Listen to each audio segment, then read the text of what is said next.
Welcome, everybody. It's a special 100 Days of Trump edition of the Jim Acosta Show. As you can see, joining me is Steve Schmidt, the man, the myth, the legend. Steve, can we reveal the location where you are coming from, or should we just keep that our little secret? Well, I'm in Paris, America's first friend, and in about an hour, I'm going to go over to Lafayette's gravesite. And when Lafayette was in command of American forces at Yorktown, at the moment that independence was won, when the white flags went up over the British lines, he exclaimed, "Humanity has its victory, liberty has its country." There you go. And when American soldiers came to Paris in the First World War, they marched straight to that gravesite, and their commander said in a speech to the assembled French, "Lafayette, we are here." Very In good. the eyes of our alliances, right, are something that's of profound importance, these values we share. And, last night, Trump's lies stopped cold on our northern border as the Canadian people rebuked the insanity, elected a tough as nails principled leader, Yeah. uh, Mark told Donald Carney. Trump in no uncertain terms that he's not the leader of the world. He's not the leader of North America. He'll never be the leader of Canada. And he's an awful leader of the United States. And that was an important message to hear. Absolutely. And I mean, I'll just give folks the headline because I'm sure they saw it last night, but let's go over it. Canada's Liberals, according to the AP, celebrated election victory in a stunning turn of fortune. The country would not know until later today whether the party of Prime Minister Mark Carney would have an outright majority or need help in Parliament. But the populist conservative leader, Pierre Poilievre, he was in the lead until Donald Trump got involved in this race and then was essentially voted out of his parliament seat in this election, capped a swift decline, as the AP put it, and a reversal of fortunes for the firebrand Polyev. And I mean, this is case in point. Trump was telling the Atlantic yesterday, not only is he the leader of the United States, he's the leader of the world. And oh, Canada, he is mistaken. He is mistaken. And what I would say about Polyev with regard to its implication in the United States, it's a foreshadowing of what's going to happen to Chuck Schumer as the Democratic minority leader. The reality is that the Schumercrats, the appeasement wing of the Democratic Party that just can't meet the moment, that says, well, we sent a tough letter 2 days ago, the silliness, all of that will be rebuked. And what happened to Polyev, this is a guy who was prime minister shoo-in to, Yeah, not only is he not prime minister, he lost his seat in parliament. He's gone. He's looking for a job tomorrow. And unbelievable. he amazingly is saying, well, I'm going to retain power as the conservative leader, even though he lost an election that was his to lose. And that won't come to be. But it's an important moment up north because, at the 100-day point, we can understand that Donald Trump is a fascist. Right? This isn't in dispute anymore. And two, this has been a moral, political, constitutional, security, and economic catastrophe for the United States, and it's still unspooling. And it Yeah. will get much, much worse over the course of the summer. And Steve, here we are at 100 days, and one of the reasons why I wanted to have you on because you're a deep thinker on all of these things, and I thought we'd make it a little special, do it live outside, make it look a little different because we're at this 100-day mark. But my question to you, Steve, is what is I guess the lesson learned in these first 100 days? You mentioned that Trump is a fascist. I think he is definitely governing as a fascist. When you take a 4-year-old kid with a U.S. citizen kid with cancer and send him off to Honduras, that is the ultimate act of just cruel heartlessness. But I wonder if this is 100 days of bending the knee, and it gives us a sense as to where bending the knee gets you. Is it 100 days of fear? Is it 100 days of fascism? What do you see? What what I see most profoundly, causally, how did this happen? Yeah. Step outside of all of the passion of the moment, the month, the week, the pressure, right? Yells at some, buddy on social media. Yeah. Trump has always been a symptom of a decaying society. We live in a sick country where we have hundreds of school kids that have been blown away, really without anyone doing anything about it, right? Yeah. Over 20 years.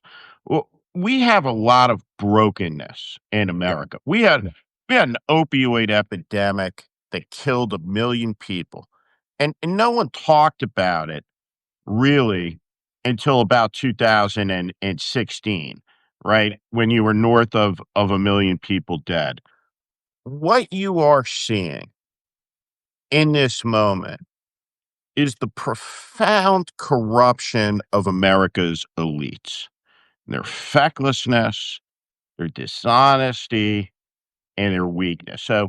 whether it's Brad Karp at Paul Weiss, whether it is Sherry Redstone at Paramount, who wants to be a billionaire, Yeah. whether it is the executives at ABC News that gave Donald Trump $15 million for his library, Joe Scarborough. I I just have to say, Yeah. this is a profound issue for MSNBC and Spinco. Their morning show host policed in a fundamental way the permissible boundaries of what could be said about Biden.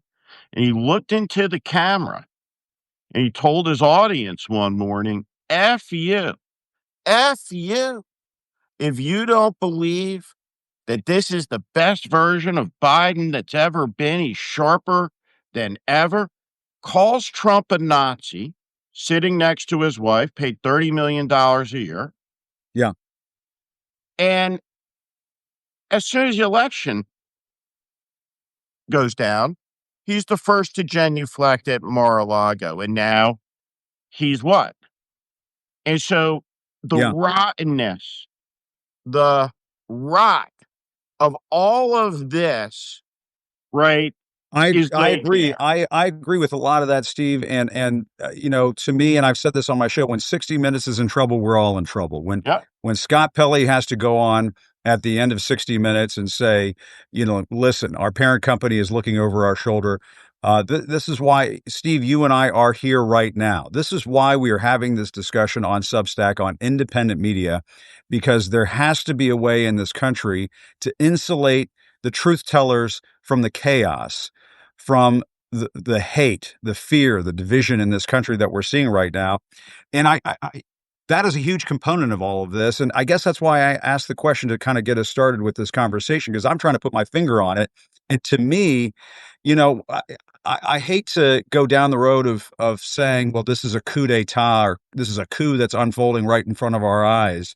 But maybe it is a little bit of that when you have the Trump administration going out there and arresting a judge, when you have the White House press secretary yesterday not ruling out the idea of arresting a Supreme Court justice, and now Trump talking about using the military, using executive orders to use the military and law enforcement roles. It's hard to sometimes see these things in real time, Steve. And maybe and yes, the elites did let us down. And yes, the billionaire tech bro class, when they came out on Inauguration Day, their masks did come down. There's no question about it. But I feel like something else has happened, and that the people are rising up and they are seeing this for what it is. And that is a hostile takeover of this government and pushing it in a fascist authoritarian direction. When you talk about Carolyn Levitt, you just consider this belligerent, Yes. strident, Yeah. preening little child fascist. Fuck her. And I mean it. And all of her lies. Yeah. And all of these people. Do not be afraid. The most important thing is to realize in this moment that Trump is failing. The economy is crashing, Yeah. and he's a laughing stock all over the world. So Donald Trump can have a conversation in his head, just like any random New Yorker on a subway, sometimes talking to himself. But the idea is he's some type of international arbiter of peace, that he'll Oh, broker peace in Ukraine. what This a is crock of all shit. Yeah. nonsense. Yeah. The truth is, Yeah. what's changed in 100 days? The word of the President of the United States is meaningless. The Yes. word of the United States of America is meaningless. He is erratic. He is emotional. Yeah. Now, there is a cohort of people, his court at Mar-a-Lago, his fascists, that enrich themselves around him, Elon Musk and Bezos and all of these people that have tried to ride a tiger. Now, Yep. John Kennedy warned, when you try to ride the tiger, you wind up inside. But when we talk about the zealotry, you Yep. see these people, they share a religion. They're cult members. And their demigod is a man that they look at who can do no wrong, Yep. who is, in their eyes, a genius, or they're weak enough that they won't tell anyone the truth, including themselves. A couple of years ago, I said this about Marco Rubio. I said it was clear to me that Marco Rubio, if he was in Cuba in 1959, Yeah. he would not be in Miami. He would be in Havana carrying Fidel Castro's code, that he's a water boy and he would do anything for power. And at that time, when I said it, both he and Ted Cruz melted down. Yeah. Who was right?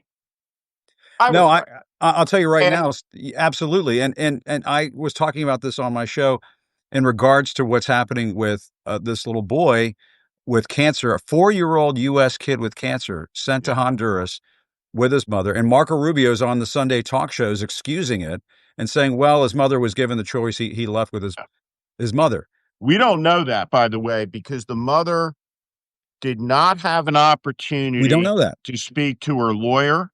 And so, what Marco Rubio is asking is that we take the word of Marco Rubio, the Marco Rubio led State Department, and the word of Carolyn Leavitt in the United States government. And the United States government has zero credibility.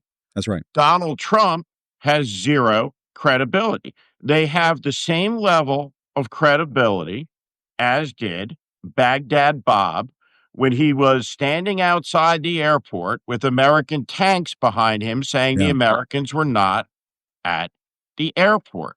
And Yeah. so, what we will see as Trump's Mar-a-Lago Marco, numbers I guess, something along those collapse lines. Yeah. is a growing intensity in zealotry, right? So you have to understand a little bit of astronomy here, right, to get the politics.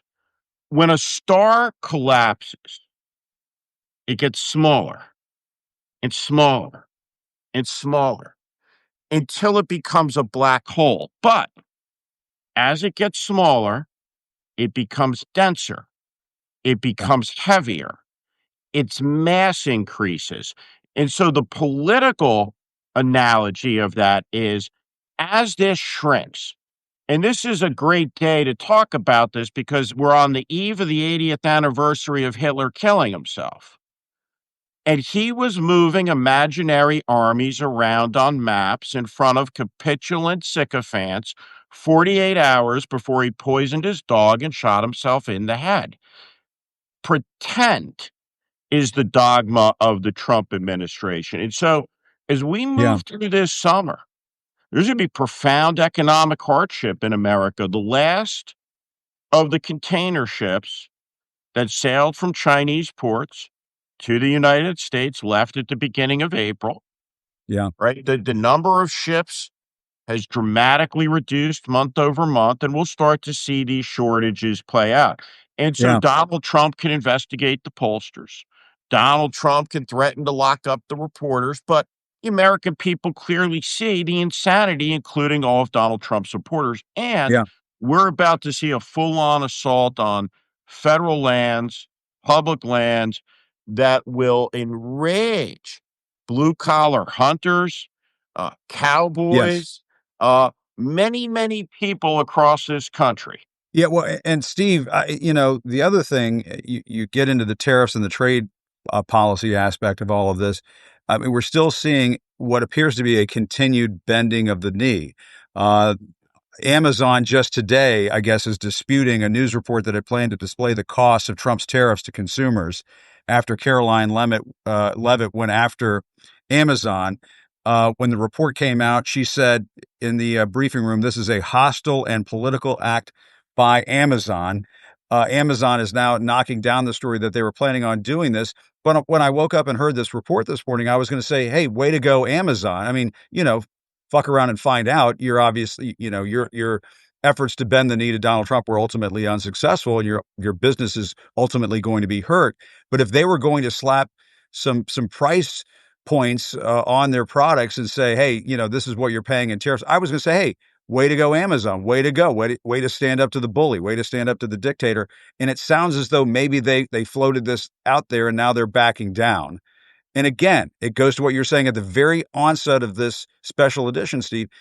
The elites, big business, Wall Street, the political class of this country, they're all bending the knee and kowtowing to a guy who is clearly out of control and maybe out of his mind. And it will define their brands, their companies for the rest of their lives. Yeah. The simple truth is that in 2026, the Democratic message is very simple. Give us power to put a check on Trump. Yeah. Period. Yeah. Do what the 2028, Canadians did, basically. 2028, Yeah. right? You have to start to put some meat on the bones. And so the most important policy is a serious intellectual approach to break up these companies that have threatened American democracy and to defang America's billionaire class. And there's a lot of different ways to do that. Now, there will be accountability. If you're a federal agent wearing a mask and chaining a 4-year-old, I assure you, you will appear one day before a congressional committee. You may Yes. well appear before the International Criminal Court. That's right. That's right. There will be accountability for evil acts. And every person in the Trump administration that through their arrogance and through their delusions thinks we've arrived at an end of history where Trump is king and they are his lords and they are above the law and we are below their boot Yeah. will have a hard lesson. Now, Elon Musk is never going to Mars. He's not Yeah. going to be part of the American space program, and he won't be a Pentagon contractor beyond the term of Trump's. Chinese companies will overtake Tesla, which is being bled out, will be destroyed. Yeah. Now, Democrats, whether it's the pension funds, right? It's essential that Elon Musk companies be destroyed because economically of what he did. He Yeah. attacked the Constitution of the United States. And so Elon may say, well, geez, politics was rough. I'm going to go home to Texas now. Yeah. Well, Well, a posse is following him back. And so we're going to run all of these people down as part of an opposition. Another thing I yeah. just want to say, Jim, Well, they may be this is banishing themselves to the political wilderness, but point taken. Yeah. this has also exposed the fecklessness of a lot of Democrats. It's unmasked them. Yeah. Right. It's ended an era. And no person more so than Gavin Newsom. Yeah. Hollow, vapid, shallow.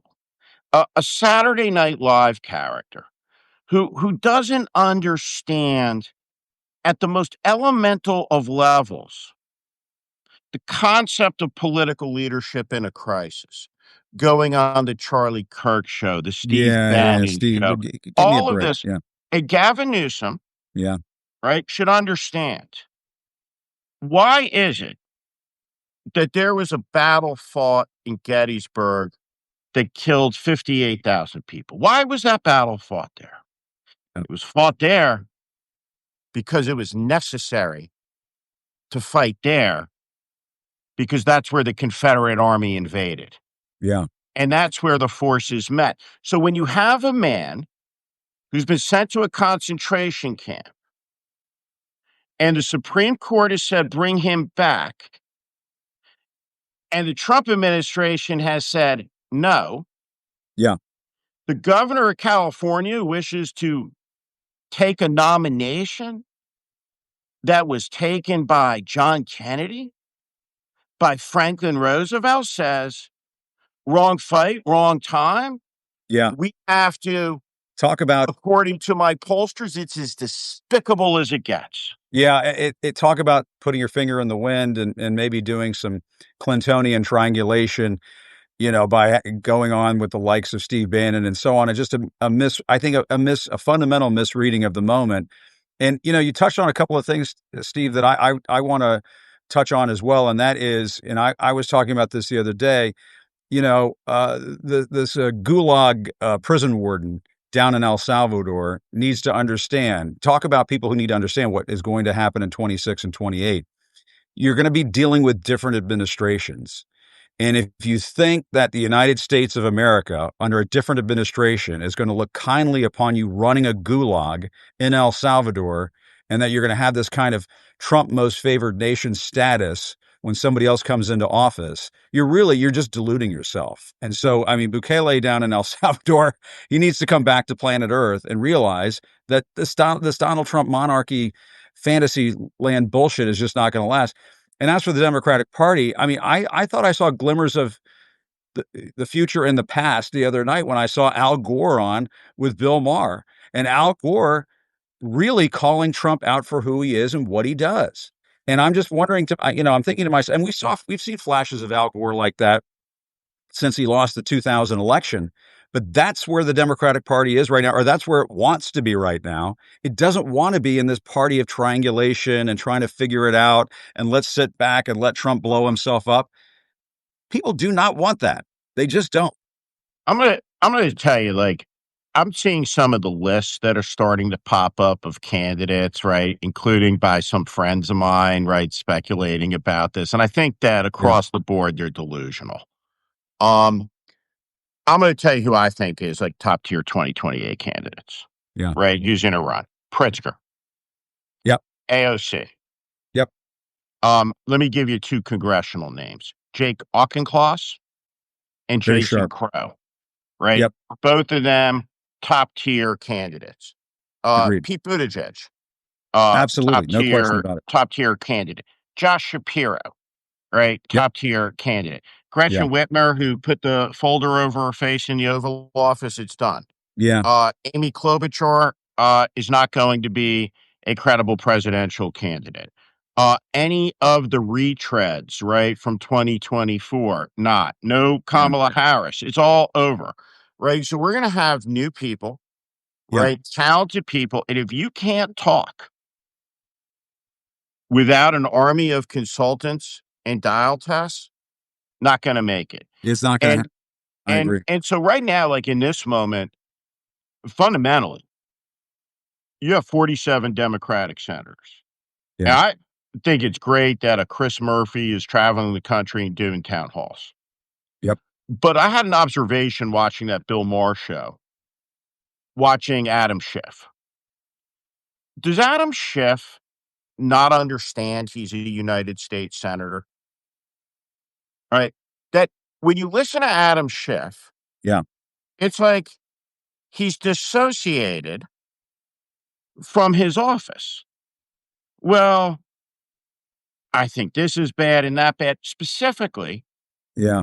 what powers will you use that you have, and please tell me, to obstruct and stop this?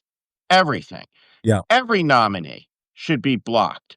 The Democrats should be an iron wall. And that starts with having a meeting. And I'm just saying this.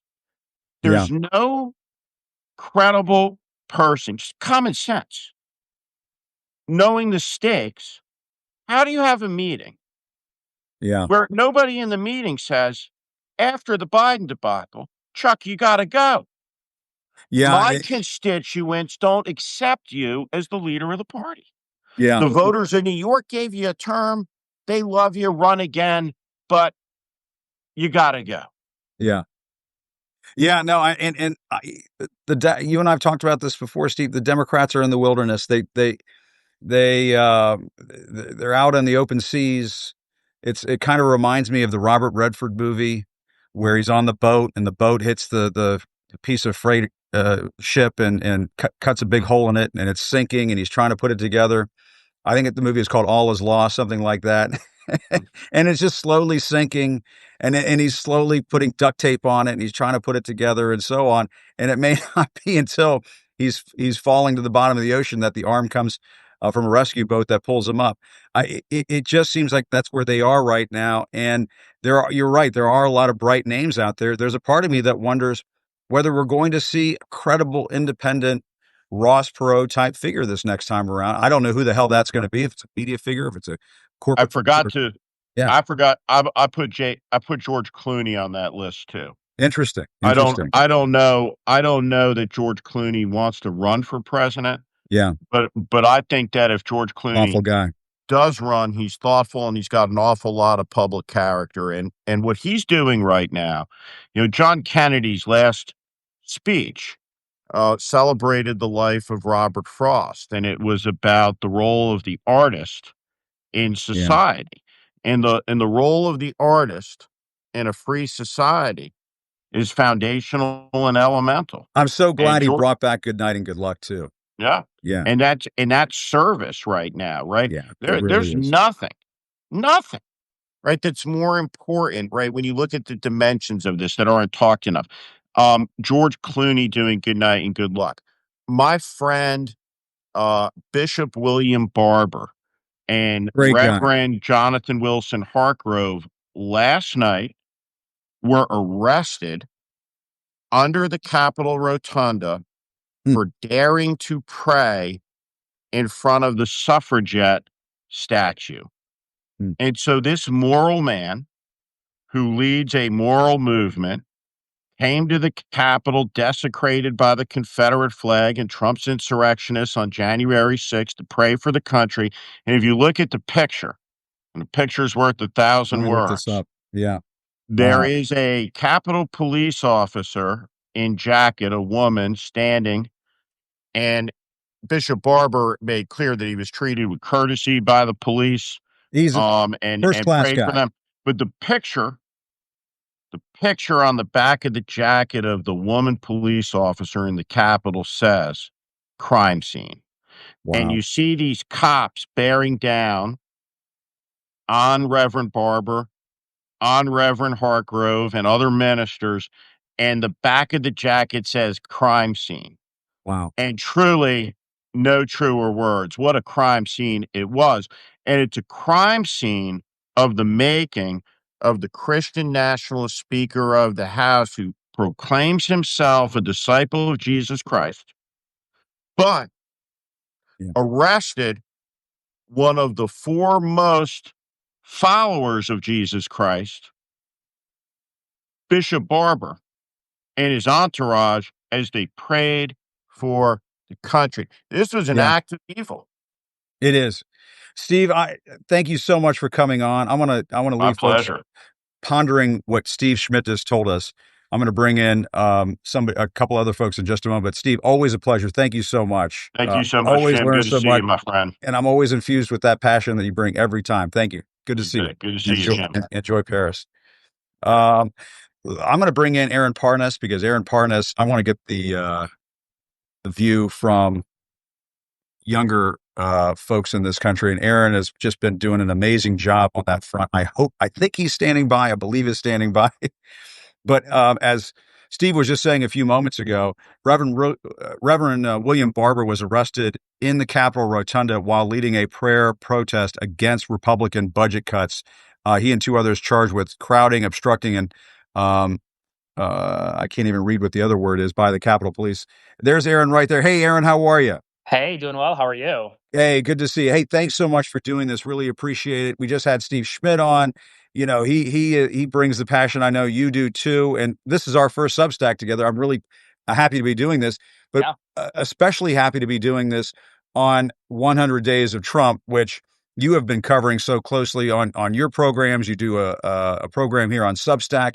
You're also on YouTube as well. Lots of other places. And Aaron, I mean, you know, from where you sit. I know you can't speak on behalf of all, you know, folks in your age demographic. I guess you would be. You would be the Gen Z? Is that Gen right? Z. Yep. Gen Z. But I mean, when I look at the poll numbers of all the demographics of all the age groups, Gen Z is the most pissed. They are the most Yeah. disappointed. They are so frustrated, and I'm just curious what your thoughts are because I mean, it has been sort of like I mean, it has been. I've been calling it 100 Days of Hell. Maybe it's 100 Days of Fear. What do these 100 days mean to you? Yeah, I mean, I think it's interesting because out of all the if you look at all the polling back in November compared to now, the generation that really shifted furthest to the right was Gen Z, right? It's the generation that actually helped propel Donald Trump to victory.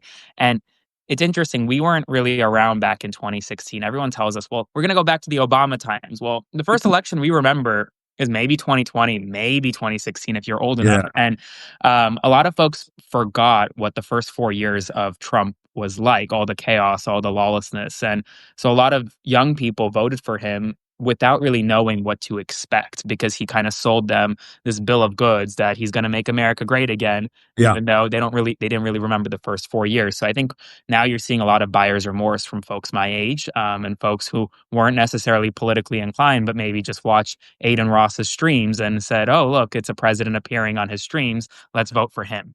So I think it's definitely a lot of buyer's remorse right now. Yeah, but he was extremely effective in say what you want about Donald Trump. You know, he was extremely effective in the 2024 campaign and Yeah. reaching out to those new voices that are out there in independent media. And yes, they may in most of those cases be on the very far right, but my goodness, they really marshaled those forces to great effect. And I think the Kamala team was just sort of bowled over. They didn't quite understand that this was such a powerful um, phenomenon out there. Yeah, I mean, he wasn't afraid to do things that made him uncomfortable or put him in like a different setting. Even getting in front of that, Yeah. like getting in that garbage truck or serving at that McDonald's, everyone Yes. laughed at him, right? But that's people love that. Like average everyday people, that's what connected to them.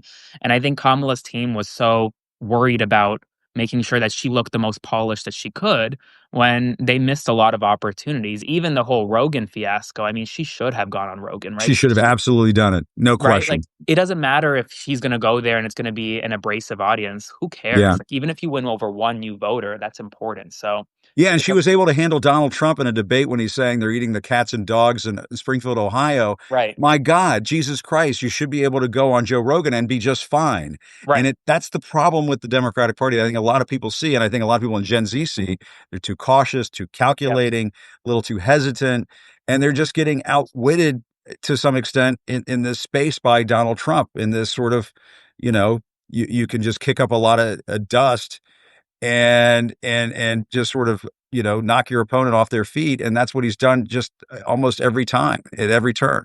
yeah. I mean, I think Yeah. it goes back to authenticity, right? Like, not trying to be something or someone that you're not, right? Donald Trump is truly authentic, like it or not. He's authentic to Yeah. himself, and he just tries to just do these crazy stunts. Whereas Democrats, even now to this day, so many Democrats online think that like now they can say the F word and they can curse and all of a sudden Yeah. they're authentic. And I'm like, no, Wow, that's so cool. right? Way to Like go. Yeah. that's not how it works. Like, you gotta be honest and you just gotta be Yeah. yourself. And that's yeah. Yeah, and those real quick. And so, I mean, what are you hearing when you talk to folks about, like what I keep coming back to this case of this 4-year-old U.S. Yeah. citizen with cancer sent out of the country with his mother. The Trump administration, I mean, Marco Rubio is out there defending it. Right. It's just sick stuff to me, and I have to think that this really pisses off people in Gen Z because they may have young siblings who are in their teens or tweens, perhaps, maybe not as young as 4, maybe in some cases, yes. But like to me, that just sort of neatly crystallizes the cruelty that's on display right now. Oh, 100%. But I think the issue here is that we live in a 24-hour news cycle that's even faster with Trump. So Yeah. that story is going to go away within about a day, within hours. And I don't know if you recall, but So, back in February, this isn't the first time they deported a child with cancer yeah, or recovering from right. cancer. Back in February, something similar happened in Texas where a mom was forced to take her young daughter to Mexico because the mother was being deported and the young daughter who's recovering from cancer had to go with her. And so it happened again, and people forgot about that story within hours of it breaking. Why? Because something else crazy happened, and I worried that's what's happening here. And with every news story that comes out, people are becoming more and more. I don't want to say complacent, but more numb to what we're reading and what we're seeing. And at a point, like people are just going to stop caring. So yes, it is Yeah. very cruel and it is very sick, and lots of folks in my generation are very upset about it. But to what end, right? Like, Yeah. is it really gonna matter in a year or in even a day? And I don't know. I don't have an answer for that. No, I hear you. And I talked to a lot of groups of college kids. I was just on the campus of Georgetown last week, talking to some students. Gen Zers are extremely worried about polarization. Yeah. They see it as kind of incurable at this point. They're very worried about disinformation. Yep. And the question I get asked is, how do you counter disinformation? How do you counter polarization? In my view, it's with independent media. I've really come to this. It's sort of like a come to Jesus moment for me, I suppose you could call it that. Like, there are people on these platforms who care deeply about this. And, you could say, oh, well, we're just talking to the same groups of people, or, we're all singing from the same song sheet and so on. But I do think there are moments, for example, I know, Aaron, your stuff gets pulled and sucked into, when you do content that sometimes they'll talk about in right-wing media or in conservative media. Same goes for me. And I do see that as opportunities to kind of like, grab people by the shirt collar and say, there are other points of view out there. Oh, for sure, Yeah. 100%. I mean, I'd also I kind of take everything back to the economy because I really think that's a Yeah. story that And not that's a good enough point. people are talking about it, right? Like Yeah. You're right. Donald Trump's favorabilities when it comes to immigration, yes, he just came below underwater. I think it's like 47 to 48. But when it comes to the economy, his favorability ratings are like really bad. I mean, negative 15, negative Really 20 bad. points. Yeah. And I think it's what costs Democrats 2024. I think in all the messaging now, through all the cruelty, through all the like the really big crazy stories, I think if we focus right back on the economy, focus on the fact that today UPS is cutting 20,000 jobs, focus on the fact that Yes. Amazon may show the tariffs price, right? The increase that came I out was this just going to morning. ask you about that, Aaron, because I talked about this with Steve a little bit. There was a story that came out, I think it was in Punch Bowl. They were the first to Yeah, report it, that Amazon was going to put on their website, okay, this is how much more you're paying for yeah, this product. I know a lot of Gen Zers use Amazon. And I thought, for a moment there, I was like, hey, good for Amazon. right, Yes, Jeff Bezos with the Washington Post and not, printing the editorial, bending the knee and so on, and showing up at the inauguration and just looking, it's just not a good look for a lot of these tech bro CEO types. But then I thought, okay, this is a good thing. And then Caroline Levitt comes out into the briefing room and slams Amazon, and now we're getting this report that Amazon may be backing down, and maybe they're not going to do this, or, oh, we weren't going to do this to begin with. But that's what your generation is so pissed off about, right, right. But I backing will say, down. for every Amazon, there are other companies. I mean, Shein and Temu, for example, are not backing down, right? Like they're Okay. showing the tariff costs when you're buying from these, and I guess they're not American companies, so they don't really Yeah. have the same incentive, but they're still showing, and a lot of Gen Zers buy from them. And I know on TikTok, for example, TikTok Shop is skyrocketing prices right now because of tariffs, and Gen Z is very upset about it there. So I think it all goes back to the amount of money we're paying for things right now and the amount of Yeah. and job availability, things like that. And ultimately, that's what Gen Z cares about the most. For better or for worse, Gen Z cares more about how much money they have in their pockets versus what's happening at the border right now. It's just it's true. That's what polling says. That's what folks I talk to say. And what about the Democrats, Aaron, and what they're doing right now? I mean, Yeah. Steve and I were talking about this. Steve is very passionate. He he kind of slammed Gavin Newsom there. Um, for having Bannon and Charlie Kirk on and so on. And I agree. It's kind of triangulating. It's sort of Clintonian, Yeah. sort of, trying to be too cute by half and so on. And I have a lot of respect for Governor Newsom in many ways. I don't want to come across as slamming him. But at the same time, I was like, why did he do that? And I'm just wondering I see somebody saying, Kira saying, Gavin deserves slamming. Okay, I get it. I get a lot of people are pissed about that. What are your thoughts on all of this and how Dems have been handling this? He's trying to win a general election. That's kind of what it seems like to me, Yeah. right? Like he's not running in a primary. That podcast isn't meant to win over any Democratic voters. It's meant to kind of bridge and maybe pull over some independents and some Republicans. That's the goal of the podcast. And I think, but it all goes back to, I think every so-called Democratic leader right now, whether it's Governor Newsom or Whitmer or Shapiro or any of them, they're just trying to find a way to stay relevant and just try to do something different. And this is Newsom's way of doing something different. So does he deserve slamming among the Democratic electorate? Maybe to some, but to others, maybe this is, if he does win the primary, he might be the strongest candidate now because he's speaking to Republican voters, whereas other Democrats aren't. So And Pete Buttigieg is doing that in sort of a different way. He's trying to speak to those groups by going on different podcasts, and he goes on Fox and so. I would argue that's probably more effective. Yes. I mean, my issue with the Steve Bannon thing is, Steve Bannon went to CPAC and he did a Nazi salute. I mean, let's just he denied it, but let's just,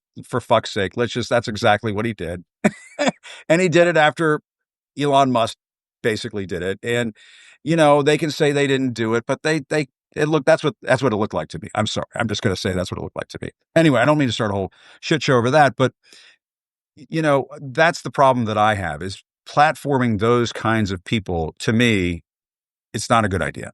Oh, I agree 100%. I mean, I think it would have been very different if a Governor Newsom had Mike Lawler on, right? Like a more moderate, centrist New York Republican on to talk about the budget reconciliation process and how that's happening in the House. But no, I don't generally consider Steve Bannon or Charlie Kirk to be good faith actors in this space. I think they're meant to. They're there just to disrupt. They're there just to spread conspiracy theories. And so, and also to that point, Governor Newsom is never going to win the people that support Steve Bannon. He just Exactly. won't. That's 20% of the country that will never vote for a Democrat, no matter who you are. So, I agree with you, Jim. Oh, well, Aaron, it's great to talk to you. Let's keep doing this. Yeah, for sure. Thanks so much for having me on. All right, good to see you. Right, take care. Take care.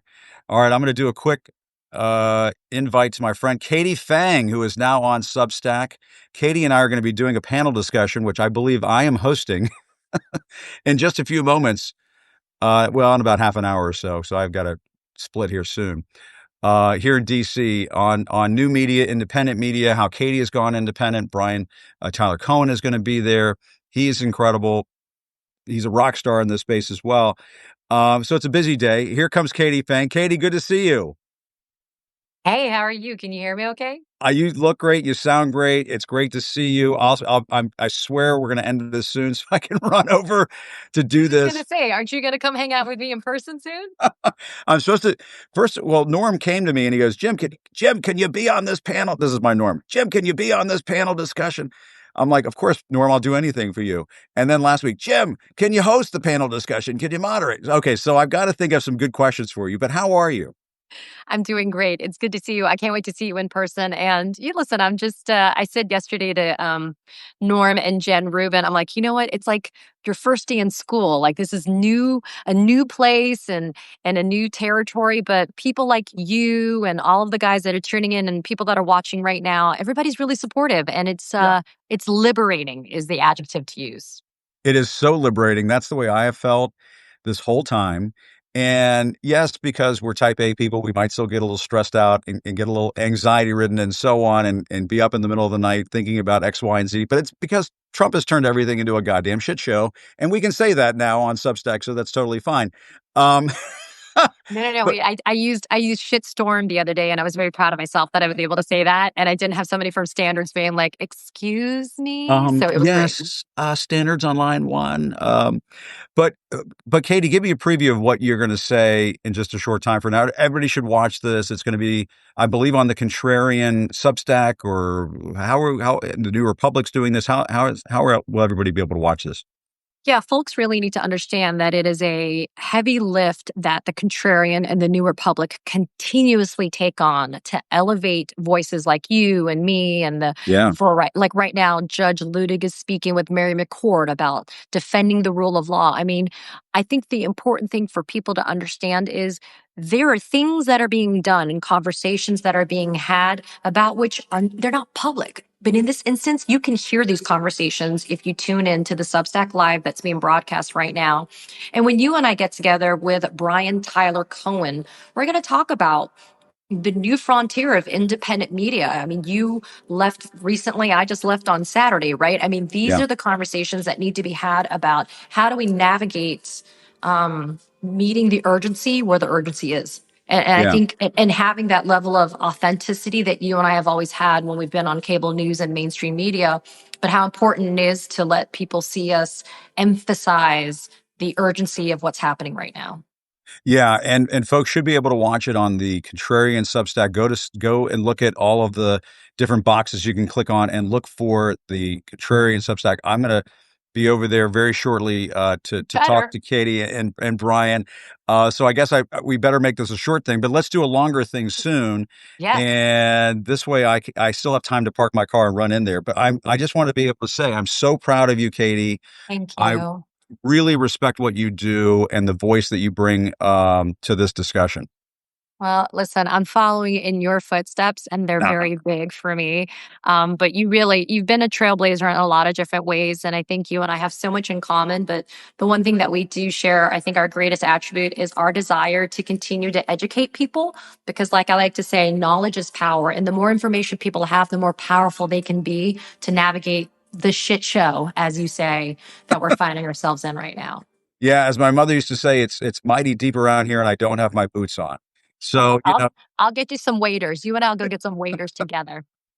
exactly. All right, I'm going to jump off. People go watch Judge Ludig. Watch us in just a little bit. Katie, I'll see you soon.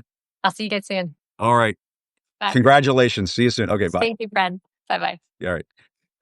All right. So that's the special 100 days edition, and you won't get to watch me fix my hair anymore. I've only done that 100 times. Please, nobody out there do a montage of me fixing my hair 100 times. I really appreciate it if that does not occur. And if so, I promise to do more karaoke or more impersonations. It's not just a Norm Eisen impersonation. There are other impersonations in my utility belt that I do a mean Dr. Fauci that maybe I could lay on everybody at some point. But in the meantime, still reporting from Washington. In Washington, D.C. Look at this. This is a very Washingtonian looking thing. I'm Jim Acosta. Talk to you guys soon on the Contrarian thing. Watch the Contrarian New Republic panel coming up with Katie Phang and Brian Tyler Cohen. See you guys later. Have a great day.